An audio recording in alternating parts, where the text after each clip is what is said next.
This video is sponsored by Delete Me. This almost apocalyptic looking landscape is all that remains of the Joliet Army Ammunition Plant. At its peak, the 36,000 acre complex featured over 1,400 buildings, 200 miles of interior roads, and a staggering 166 miles of internal railroad tracks, making this facility larger than the entire city of San Francisco. During World War II alone, its workforce pumped out over 1 billion pounds of TNT, supplying nearly 60% of the entire American war effort. Oh, and I should probably point out that this single facility was responsible for loading nearly 1 billion bombs, landmines, and artillery shells, a scale that was only noticed to the public at large after a catastrophic explosion inside the concrete walls shattered windows up to 30 miles away.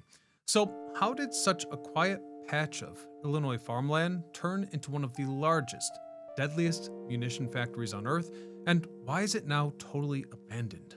Stay tuned to find out as we explore the rise and fall of the Joliet Arsenal.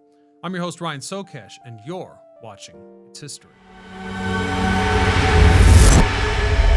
Now, before we explore this massive abandoned arsenal, I'd like to talk about how you can bolster your own defense systems. Have you ever been concerned about how much of your personal information is available online?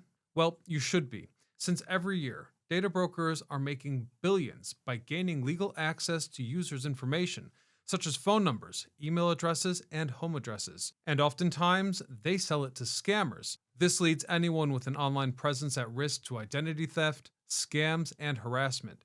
But the good news is that thanks to the sponsor of this video, Delete Me, you can regain your privacy.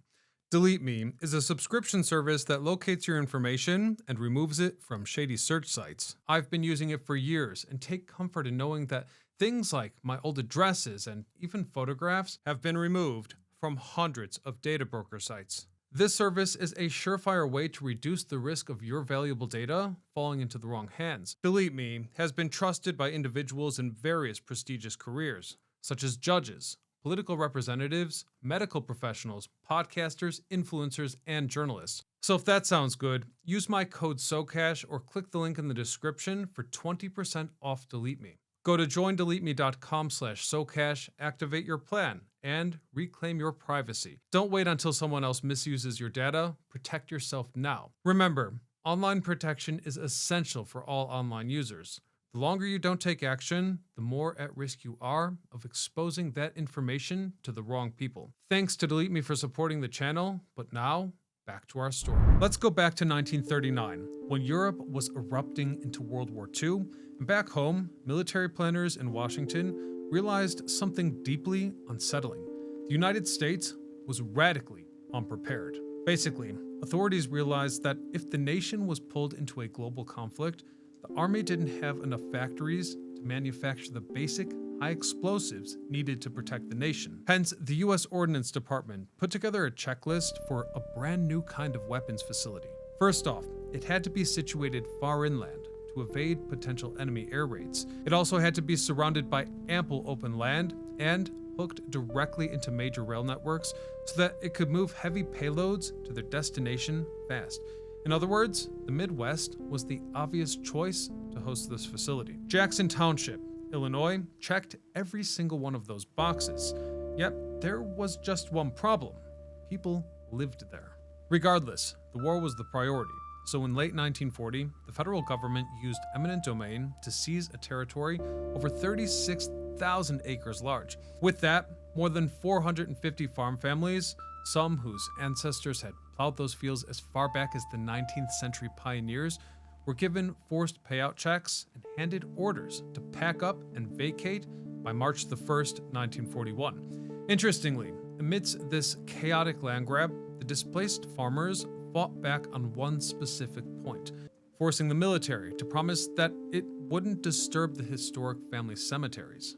As a result, construction crews ended up pouring concrete and laying heavy rail tracks around 6 historic pioneer burial plots, leaving them untouched right in the middle of a high-security war zone. With the land cleared, the military spent over $81 million, an absolute fortune at the time, to construct twin facilities. On the east side of Illinois Route 53 sat Elwood Ordnance Plant, a massive 14,000-acre load, assemble, and pack facility. Inside its perimeter, over 800 individual buildings were linked by 80 miles of interior railroad track. This was where workers poured volatile melted explosives into empty steel casings, filling everything from anti-tank mines to 500-pound aerial bombs on continuous conveyor lines. And to store the finished products, engineers built hundreds of earth-covered reinforced concrete igloo ammo bunkers.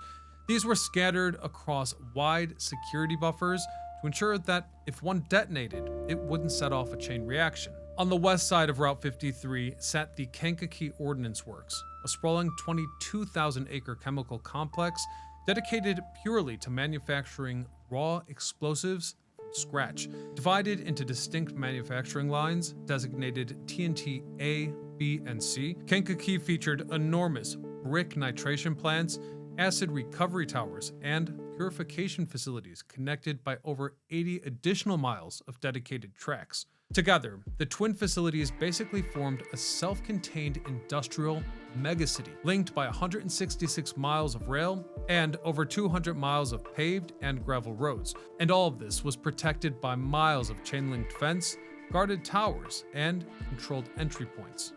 And in that context, throughout the war, operations here would be, well, let's just say, eventful. During World War II, nearly 10,000 workers, nearly 30% of them women by the way, worked rotating 12-hour shifts around the clock. And because handling that volume of high explosives was so dangerous, safety protocols were strict. Workers wore specialized non-sparking footwear, handed over all pocket knives, matches, and steel objects at the gate, and relied on non-sparking brass tools to handle the ordnance. Outside the buildings, materials moved on rail tracks specifically laid out with wide security buffers to keep the compounds separated. Finally, at the end of the assembly lines sat the shipping units. These were sprawling loading docks where finished munitions were packed into wooden crates and then loaded directly onto waiting freight trains. So in that context, even with these precautions in place, the grounds saw one of the worst domestic explosions ever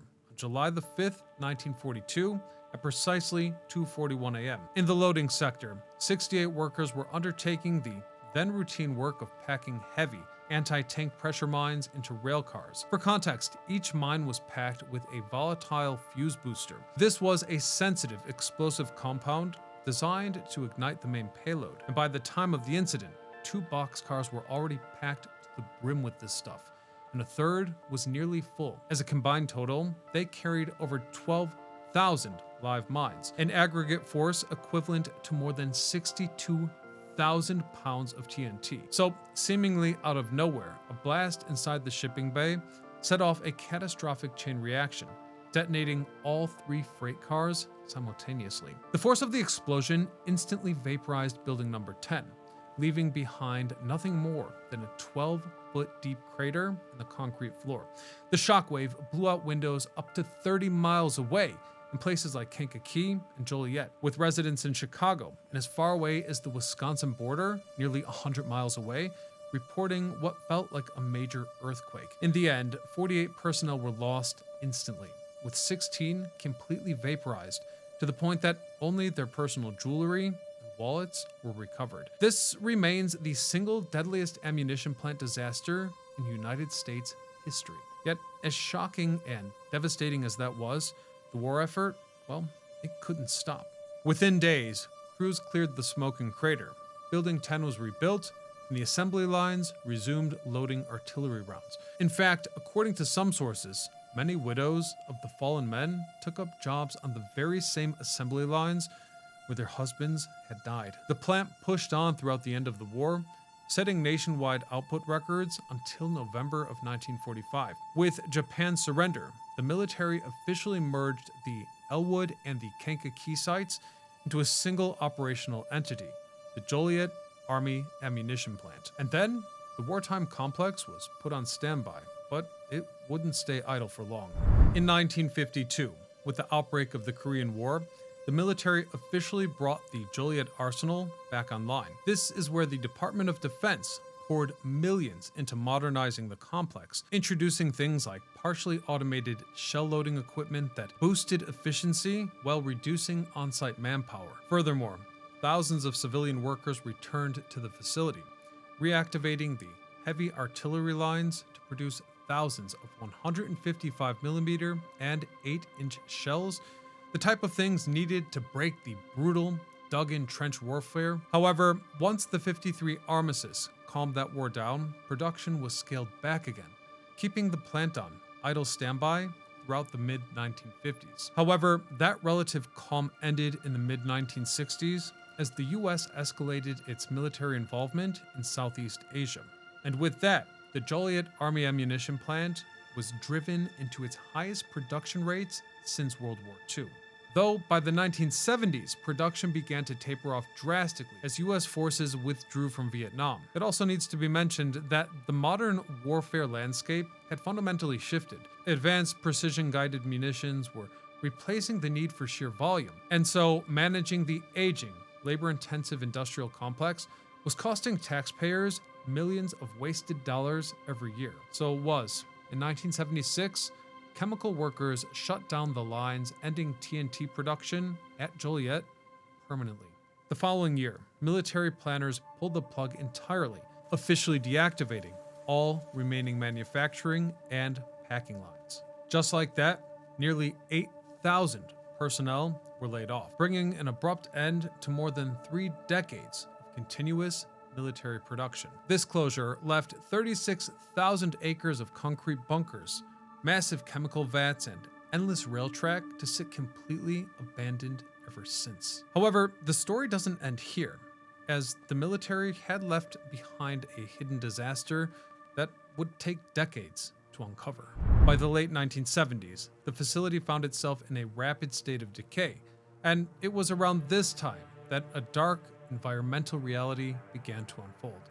You see, 3 decades of chemical production had left the soil and groundwater saturated with heavy toxic metals. In 1984, local outrage erupted when nearby farm cattle began dying after drinking from the creeks flowing straight off the base's perimeter. The contamination was so severe that by 1989, the EPA officially designated the Joliet Arsenal as a Superfund site, launching a massive multi-million-dollar federal environmental cleanup. With the Army declaring the site excess property in 1993, local leaders were left staring at a massive 36,000-acre dilemma, and they begged the question, what do you actually do with decades of toxic waste? The solution was a bold, unprecedented plan known as the Joliet Concept, a master strategy that split the former weapons complex into 4 entirely different worlds. In one sector, nearly 1,000 acres were carved out to create the Abraham Lincoln National Cemetery, giving local veterans a final resting place right next to where they once manufactured the weapons of war. Then, another 3,000 acres were handed to private developers, transforming a chunk of the former bomb factory into a logistics center, which today stands as the largest inland port in North America, with heavy freight trains and semi-trucks rolling over the former shell loading lines. Aside from that, the vast majority of the land, over 19,000 acres, took the most unexpected turn of all. It was transferred to the U.S. Forest Service and designated as a national tallgrass prairie. In fact, it is the first national tallgrass prairie in American history. Though accomplishing the transformation was not easy. Demolition crews had to take down hundreds of brick acid towers, remove crushed toxic concrete, and cap the contaminated soil. As for those dozens of concrete igloos, the ammo bunkers scattered throughout the property, well, they still stand today. Though they're now sealed and overgrown, they're slowly being taken back by nature. So by 2015, the site's bizarre, century-long transformation came full circle when conservationists reintroduced a herd of wild American bison to graze right over the former TNT manufacturer. So that's the story of the Joliet Arsenal. A special thanks to the viewers who submitted this video idea. If any of you out there watching have a topic that you'd like me to cover, please get in touch via our channel's community tab or via the submission form linked in the description below. Otherwise, As always, this is Ryan Socash, signing off.